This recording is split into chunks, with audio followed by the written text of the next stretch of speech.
Hello everybody, it's Victoria from creativehealingandwellness.com and Become Your Best Self and Transform Your Life, here with my day 18 of my video challenge and my third and final day of my teacher slash author series. Those authors and teachers that have inspired me to be on this path and to really fully come into my own.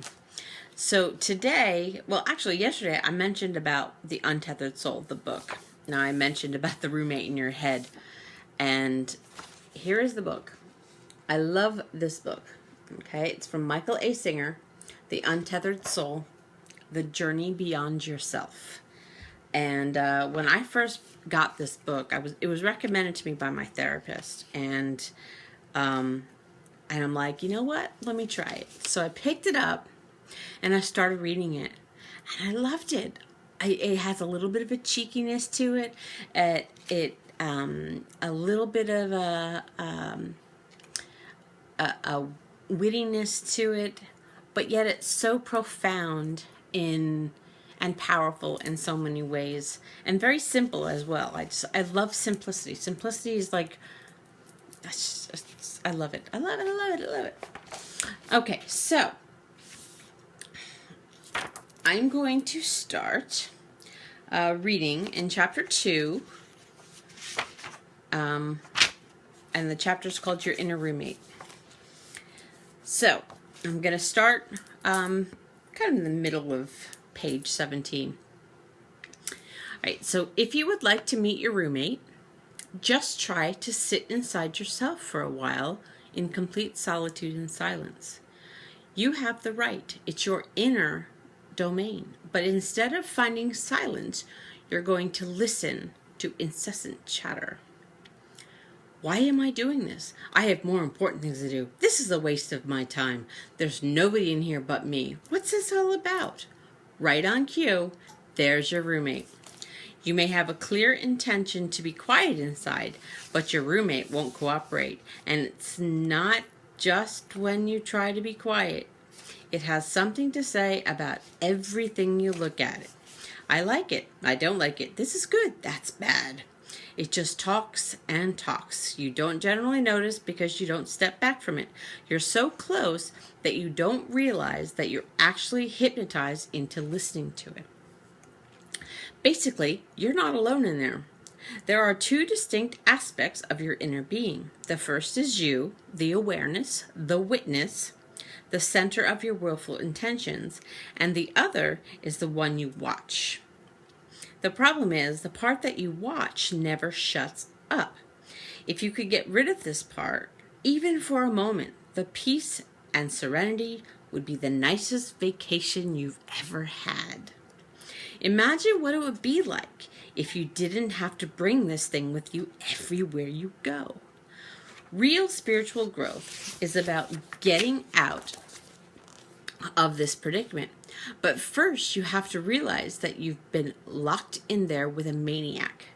In any situation or circumstance, your roommate could suddenly decide, I don't want to be here. I don't want this. I don't want you to talk to this person. You would immediately feel tense and uncomfortable. Your roommate can ruin anything you're doing without a moment's notice. It could ruin your wedding day or even your wedding night. That part of you can ruin anything and everything, and it generally does. Here's an example. You buy a brand new car, and it's beautiful. Oh, dream car. But every time you drive it, your inner roommate finds something wrong with it. The mental voice keeps pointing out every little squeak, every little vibration, and eventually you don't even like your car anymore.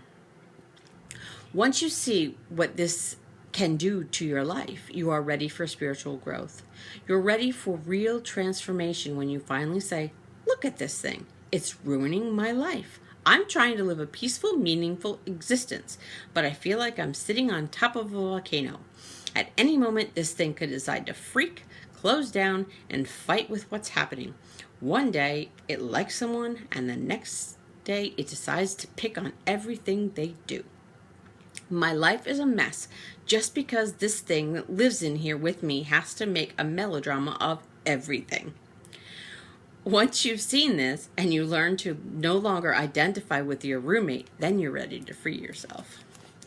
If you haven't reached this awareness yet, just start to watch.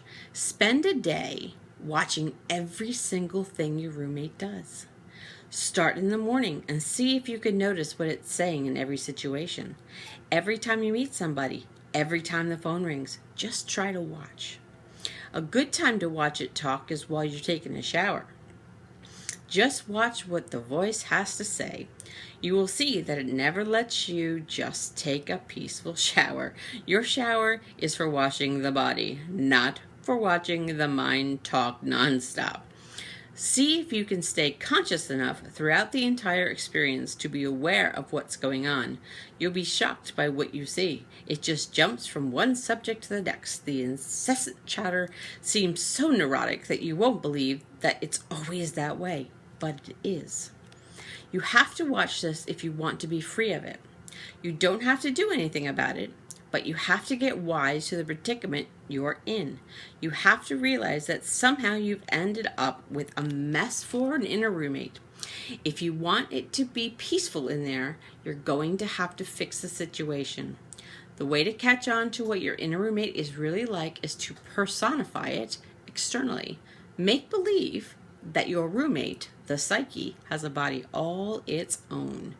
You do this by taking the entire personality that you hear talking to you inside and imagine it as a person talking to you on the outside. Just imagine that another person is now saying everything that your inner voice would say. Now spend a day with that person. You've just sat down to watch your favorite TV show. The problem is, you have this person with you. Now, you'll get to hear the same incessant monologue that used to be inside, except now it's sitting next to you on the couch and talking to itself. Did you turn off the light downstairs? You better go check. Not now, I'll do it later. I want to finish watching the show. No, do it now. That's why the electric bill's so high. You sit in silent awe, watching all of this. Then, a few seconds later, your couch mate is engaged in another dispute. Hey, I want to get something to eat. I'm craving some pizza. No, you can't have pizza now. It's far too dry. But I'm hungry. When will I get to eat? To your amazement, these neurotic bursts of conflicting dialogue just keep going on and on. And as if that's enough, instead of simply watching TV, this person starts to verbally react to whatever comes on the screen. Has that happened to you? Oh my gosh. At one point, after a redhead appears on the show, your couchmate starts mumbling about an ex-spouse and a painful divorce. Then the yelling starts, just as though the ex-spouse were in the room with you. Then it stops, just as suddenly as it started. At this point, you find yourself hugging the far corner of the couch in a desperate attempt to get as far away from this disturbed person as you possibly can. Will you dare to do this experiment? Don't try to make the person stop talking. Just try to get to know what you live with inside by externalizing the voice. Give it a body. Put it out there in the world, just like everybody else. Let it be a person who says on the outside exactly what the voice of your mind says inside. Now make that person your best friend. After all, how many friends do you spend all of your time with and pay absolute attention to every word they say? How would you feel if someone outside really started talking to you the way your inner voice does? How would you relate to a person who opened their mouth to say everything your mental voice says? After a very short period of time, you would tell them to leave and never come back. But when your inner friend continuously speaks up, you don't ever tell it to leave. No matter how much trouble it causes, you listen. There's almost nothing that voice can say that you don't pay full attention to. It pulls you right out of whatever you're doing, no matter how enjoyable, and suddenly you're paying attention to whatever it has to say. Isn't that awesome? Now, I mean, obviously it goes on and on, but I don't want to go crazy long with this video, but it's like we all have this. We all have this. It's so true. Oh my gosh. When I read this, I was like, That's what that is. That's the roommate in my head. Oh, he's got to move out. He's got to move out. I can't take it anymore. But yeah, so The Untethered Soul by Michael A. Singer. It's an awesome book. And the first half is pretty much about the roommate and stuff like that. And then it gets into more of the Enlightenment teachings, but it's all, really simple to understand. So it's one of those books I recommend. So yeah, so that is that. I hope you enjoyed that. It's my last day of my author series.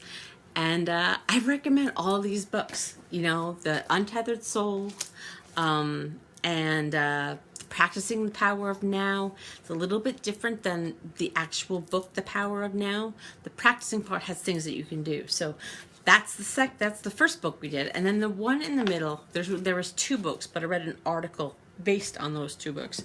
And those books are from Tara Brach, and it's Radical Acceptance, amazing book by the way, and True Refuge. So those are my favorite teachers and authors that have inspired me to be on this path. I hope you enjoyed them.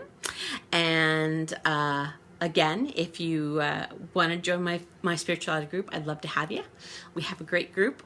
It's growing every day. We're running a challenge right now, and we're gonna have probably contests and challenges once a month, and we'll be giving away things. And who knows, you may even win a book. I don't know.